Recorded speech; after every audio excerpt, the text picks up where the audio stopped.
कल्याणमध्ये रस्त्यावरील खड्ड्यांवर आता नागरिक संतप्त झाल्याचं पाहायला मिळतंय। संतप्त नागरिकांनी रस्त्यावरील खड्ड्यामध्ये बसून आंदोलन केलं। खड्ड्यांमुळे अपघाताची शक्यता असल्याची नागरिकांची तक्रार आहे। तातडीने उपाययोजना करून मार्ग दुरुस्त करण्याची मागणी आता संतप्त नागरिकांनी केलेली आहे। जर तुम्हाला निष्कृष्ट दर्जाचं बांधकामच करायचं होतं तर तुम्ही हा सिमेंटचा रस्ता का केला?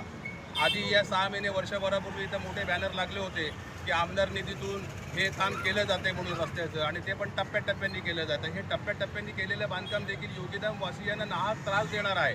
आणि हा केल्यानंतर पण 1 ते 1.5 महिन्यात हा रस्ता तोडला आहे। याला कारणीभूत कोण आहे? महानगरपालिकेचे भ्रष्ट अधिकारी आहेत का अजून कोण आहेत का लोकप्रतिनिधी आहेत? यांनी आम्हाला त्याचा जाब द्यावा। आणि ह्या योगीधाम परिसरातील जी लोक टॅक्स भरतायत त्या टॅक्सचा उपयोग असा केला जातोय का, हे आम्हाला जनता जनार्दननी जे प्रश्न विचारतात याच्यासाठी आज आम्ही हे उग्र आंदोलन केलेलं आहे।